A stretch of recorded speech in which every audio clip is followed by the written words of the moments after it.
নমস্কার বন্ধুরা, এই মুহূর্তে আপনারা দেখছেন ASM Bangla online YouTube channel. বন্ধুরা, এই মুহূর্তে এসএসসি নিয়োগ দুর্নীতি সংক্রান্ত মামলা নিয়ে উঠে এসেছে একটি অত্যন্ত গুরুত্বপূর্ণ আপডেট। এই মুহূর্তে 25,753 জন শিক্ষক ও শিক্ষাকর্মীর মুচলেকা নিয়ে টানাপোড়েন তৈরি হয়েছে।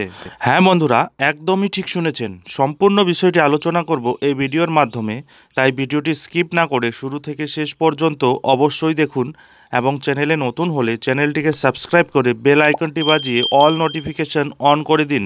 বন্ধুরা, 26,000 শিক্ষক ও শিক্ষাকর্মীর মুচলেকা নিয়ে টানাপোড়েনের তৈরি হয়েছে। সুপ্রিম কোর্টের নির্দেশে মুচলেকা জমা দিতে হবে তাদের। যদিও কে নেবে সেই মুচলেকা তা নিয়ে শিক্ষা দপ্তরের তরফ থেকেও কোনো বিজ্ঞপ্তি প্রকাশ না হওয়ায় বিভ্রান্তিতে স্কুলের প্রধান শিক্ষকরা।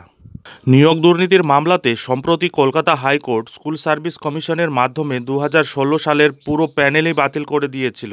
এসএসসি ও চাকরিহারা যোগ্য প্রার্থীদের একাংশ সুপ্রিম কোর্টের দ্বারস্থ হলে শীর্ষ আদালত চাকরি বাতিলের আপাতত স্থগিতাদেশ দিয়েছে। সুপ্রিম কোর্ট যোগ্য ও অযোগ্যদের তালিকা আলাদা করতে চায়। এই মামলার পরবর্তী শুনানি রয়েছে আগামী 16 জুলাই। বন্ধুরা, সুপ্রিম কোর্টের 18 নম্বর পাতায় উল্লেখ করা হয়েছে যে অন্তর্বর্তী স্থগিতাদেশ দেওয়া হলেও নিজেদের কাজে যোগ দেওয়ার আগে মুচলেকা জমা দিতে হবে ভুক্তভোগী শিক্ষক ও শিক্ষাকর্মীদের। সরকার সকলের উদ্দেশ্যে বাংলা ও ইংরেজি সংবাদ মাধ্যমে বিজ্ঞপ্তি দিয়ে এই বিষয়টি প্রকাশ্যে জানাবেন। এই বিষয়ে জেলা আধিকারিকের বক্তব্য, শিক্ষা দপ্তরের কাছ থেকে এই বিষয়ে তাদের কাছে কোনো স্পষ্ট নির্দেশ আসেনি, তবে নির্দেশ পাওয়া মাত্রই আদালতের কথা মতো তারা কাজ করবেন। বিকাশ ভবনের এক আধিকারিক জানান, শিক্ষা দপ্তরের আইন বিভাগ পুরো বিষয়টি দেখছেন। তারা প্রধান শিক্ষক ও ডিআইদের সঙ্গে যোগাযোগ করছেন, দ্রুত সব কিছু প্রকাশ্যে আসবে। এদিকে বঙ্গীয় শিক্ষক ও শিক্ষাকর্মী সমিতির সাধারণ সম্পাদক স্বপন মণ্ডল বলেন, সুপ্রিম কোর্টের নির্দেশ অনুযায়ী সবাইকে মুচলেকা দিয়েই গরমের ছুটির পর স্কুলে জয়েন করতে হবে।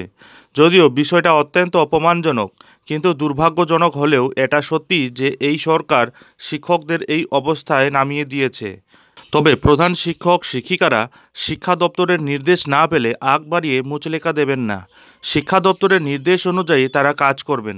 এখন দেখার বিষয় হলো শিক্ষক ও শিক্ষাকর্মীরা অফিসিয়ালি কবে শিক্ষা দপ্তরের কাছ থেকে এই নির্দেশ পায়। যাই হোক বন্ধুরা, এখন এ পর্যন্তই। এই ধরনের নিয়োগ দুর্নীতি সংক্রান্ত সব ছোট বড় আপডেট সময় মতো পেতে অবশ্যই চ্যানেলে চোখ রাখুন।